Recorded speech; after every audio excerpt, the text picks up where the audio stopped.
And just broadly in that same context, how do you respond to the criticism from Senator Rubio and some Republicans that the administration is sort of letting Beijing have some advantage on human rights abuses to try to win over their cooperation on climate issues? Well, we would absolutely dispute that notion. Unlike the former president, this president has spoken out against human rights abuses, has raised his concerns about human rights abuses directly with President Xi, and we have done that at every level from our national security team. In terms of the legislation, obviously we have spoken out about our concerns of human rights abuses in Xinjiang, and I would also note that the president also led an effort to have coordination on the international stage to address this issue, unlike his predecessors, but I'd have to talk to our legislative team about specific views on the piece of legislation. I know I spoke to it briefly last week, but I'll come back to you with that. Go ahead, Steve.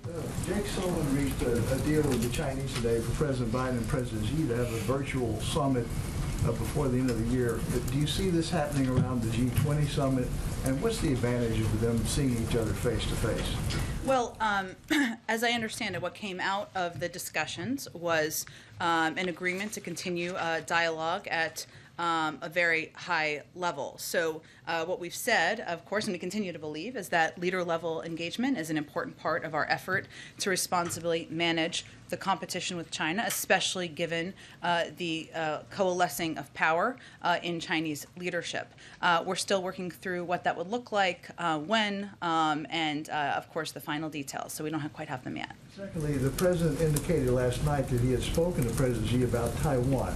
Was this in their more recent phone call, and what exactly did he tell him? So you didn't ask this, but some others have asked this. He did not have a new call that you're not aware of, so just for full clarity on that.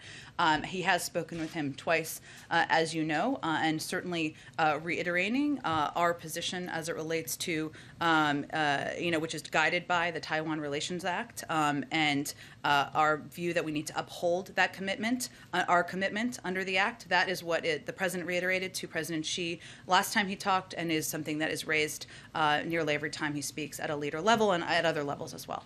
And last thing, and sorry to prolong, the Energy Secretary Granholm in a conference today did not rule out a ban on crude oil exports to keep U.S. energy prices down. Is that something that's seriously being looked at? I would defer to the Energy Secretary, but I don't have anything new to report on that from internally in the White House. Go ahead. Hey, Jen. So I understand that you're obviously waiting for more details of this proposal from the Senate Minority Leader, but would the president accept a short-term deal to raise the debt ceiling while you try and find a broader path out of this crisis?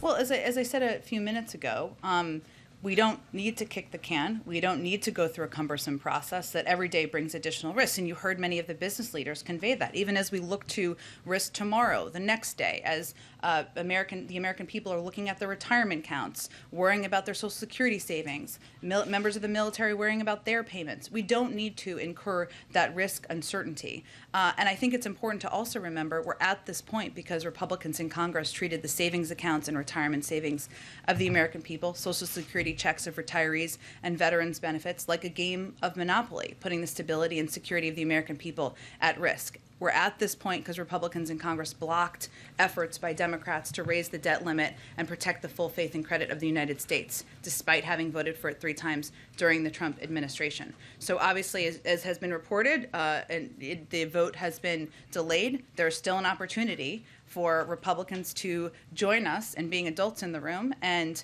ensure that people have confidence in the economic security and their own retirement savings.